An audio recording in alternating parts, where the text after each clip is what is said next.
je ne sais pas si vous avez la présentation, mais je laisse la zapette sera là. Voilà. Merci à vous deux. Bienvenue. Madame la Présidente, Monsieur le Vice-président de la région, cher Guillaume, Mesdames et Messieurs, je suis très heureux d'être parmi vous ce matin. Alors, je voudrais juste commencer par un petit message d'excuse. C'est Jean-François Fontaine qui aurait dû faire l'ouverture avec Guillaume, mais il est retenu à une réunion à la mairie en ce moment même. J'étais d'ailleurs avec lui il y a quelques minutes. Il m'a donc demandé de bien vouloir le représenter, ce que je fais avec beaucoup de plaisir. Alors évidemment, ça a été largement dit par Madame la Présidente déjà, La Rochelle est évidemment très heureuse de vous accueillir ici pour ces universités d'été. Le sujet de la transition énergétique écologique est un sujet extrêmement important à La Rochelle. Je crois que vous avez vu quelques exemples qui ont été projetés rapidement. On a pris l'habitude en cette fin d'été, fin de vacances, on va dire, et pour la rentrée, donc, de vous accueillir. C'est la 12e édition, ça devient donc une tradition à La Rochelle. C'est très important parce que, vous le savez, notre territoire a décidé, de manière très volontariste, de s'engager sur une trajectoire bas carbone.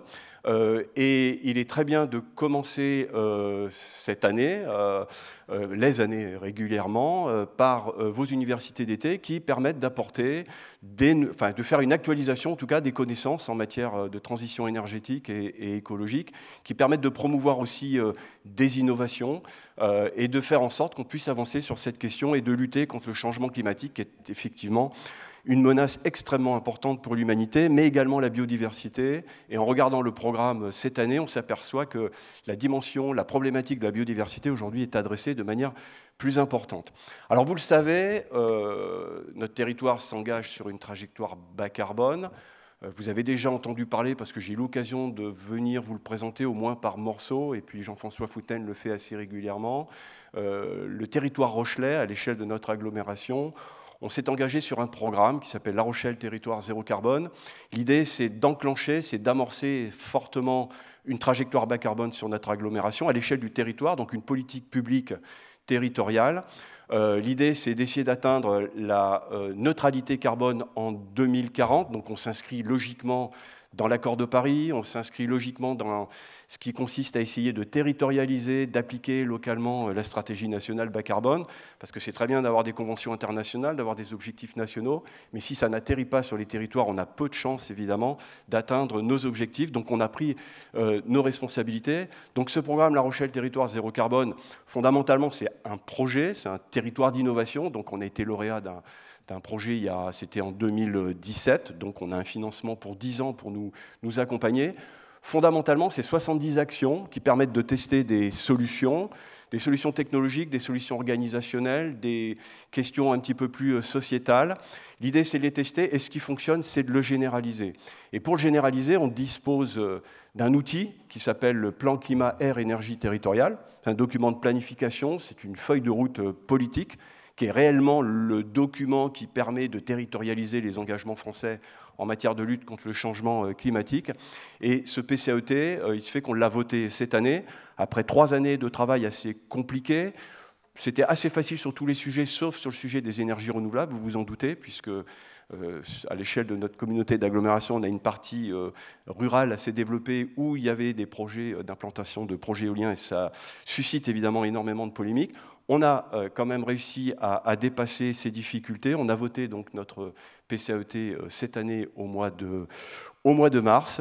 Et notre feuille de route, je ne rentre pas dans les détails, mais en termes de transition énergétique, pour l'horizon 2030, on s'inscrit à l'échéance 2050 évidemment. Pour l'horizon 2030, c'est de diminuer notre consommation énergétique d'au moins 20%, et dans le même temps, c'est de couvrir notre consommation résiduelle, qui restera encore importante, par 30% de production d'énergie renouvelable. Et à 2050, l'ambition, c'est d'avoir diminué de 50% notre consommation énergétique globale par rapport à ce qui se 2010, on va dire, et puis de couvrir 100% notre consommation par une production d'énergie renouvelable. Alors cette ambition, elle est relativement importante, et il ne suffit pas de définir une feuille de route, il faut s'en donner les moyens. C'est la raison pour laquelle on a créé, cette année même, après 2 années de travail là aussi, une société d'économie mixte, énergie renouvelable, dont l'objectif est d'accompagner l'installation de projets d'énergie renouvelable, qu'il s'agisse Alors beaucoup de photovoltaïque, mais on a également des projets éoliens, des projets également en matière de méthanisation. Cette société d'économie mixte, bon, comme l'indique évidemment le statut, le principal actionnaire, c'est la communauté d'agglomération, et qui va nous permettre, alors on est accompagné par la Banque des Territoires, on est accompagné par le Crédit Agricole, le Crédit Mutuel, la Caisse d'épargne, par une société de distribution d'énergie et Caisserégie. On a également fait rentrer une société coopérative d'intérêt collectif qui structure des participations citoyennes dans ces nouveaux dispositifs. On a une projection à 2030 d'une trentaine de projets qui représentent à peu près 50 mégawatts de puissance à installer et une production d'environ 100 gigawattheures par an. Voilà, donc c'est vraiment notre feuille de route. Là, je focalise principalement sur les énergies renouvelables, mais évidemment, qu'il s'agisse de La Rochelle, territoire zéro carbone ou de notre PCAET, on travaille sur tous les leviers de politique publique qui sont aussi de nos compétences. Je parle de la mobilité, je parle de l'habitat, évidemment, je parle de l'économie circulaire.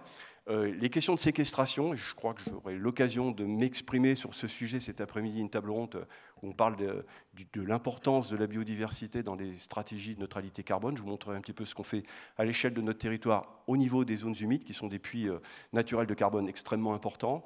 Et puis, évidemment, sur la question des énergies renouvelables dont je vous ai parlé, on a aussi une logique qui consiste à agréger sur ces programmes des initiatives supplémentaires. Donc on a pu rajouter un volet sur l'agroécologie et on travaille actuellement aussi sur un volet sur la transition, sur le tourisme durable. Pardon. Voilà, en quelques mots, pour vous expliquer pourquoi nous sommes très heureux de vous accueillir, les efforts que nous essayons de faire.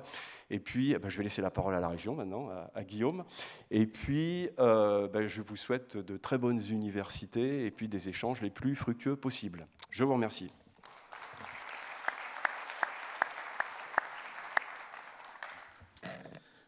Très bien, le compteur est remis à 0. Madame la Présidente, Monsieur le Vice-président de l'Agglo, Mesdames et Messieurs, la région, bien sûr, une fois de plus, est très honorée de participer activement à ces universités d'été E5T, parce qu'elles nous permettent annuellement, et de manière de plus en plus amplifiée et ambitieuse, j'ai l'impression, de repenser nos fondamentaux. Il est vrai que ces derniers mois, les fondamentaux ont été parasités par un certain nombre d'événements. Je suis, moi, particulièrement surpris, parfois encore surpris, par cette amnésie collective occidentale qui tente à oublier les derniers mois, les dernières années. Nous sortons d'une crise énergétique il y a quelques mois avec des prix qui s'étaient envolés. On pourrait considérer qu'on l'a déjà oublié. Un rapport, le 6e rapport du GIEC, et Myriam en a fait part dans son petit film, avec une amplification, une exponentielle climatique qu'on doit penser. Et ce rapport, c'était mars 2023, c'est pas très vieux. Et puis, durant ces derniers mois, dans le débat public, finalement, nous avons assez peu fait écho, en tout cas moi je ne l'ai pas beaucoup entendu, à ces questions-là qui sont pourtant le défi majeur de la planète, mais plus précisément des humanités de demain, et assez peu d'écho, alors que déjà toutes les questions et parfois les polémiques ou ce que l'on peut envisager du point de vue politique sont déjà des arrière-effets du réchauffement climatique, de sa dérive, qui pose des problèmes que vous connaissez tant en termes d'organisation financière, assurantielle, mais qui affectent les continents les plus pauvres, qui génèrent donc des migrations qui, à leur tour, génèrent un certain nombre d'angoisses parfois. À tort ou à raison, et souvent à tort, nous avons démographiquement besoin de tout le monde sur cette planète. Et l'entreprise le sait très fortement. Alors, évidemment, le constat peut être amer, il est en plus, évidemment, très parasité, malgré les parenthèses enchantées que peuvent avoir été les Jeux Olympiques cet été, et puis l'ouverture de ces Jeux Paralympiques qui, là aussi, envisagent des humanités nouvelles, parasité trop souvent par les artefacts de la vie publique qui pourtant est absolument nécessaire. Et souvenez-vous, là non plus, c'est pas si loin, ce rapport Pisani-Mahfouz qui nous dit que nous devrons investir fortement pendant des décennies, à hauteur de 70 milliards d'euros par an, partagés moitié-moitié entre la puissance publique et le monde de l'entreprise, le monde du capital, qui doit avoir sa part, et j'y reviendrai.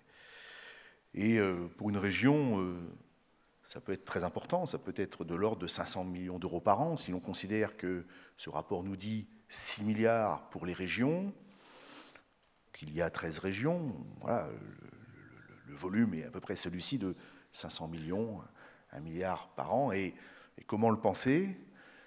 C'est compliqué. Il faudra sans doute là aussi penser une réforme fiscale, une réforme comptable profonde sur ces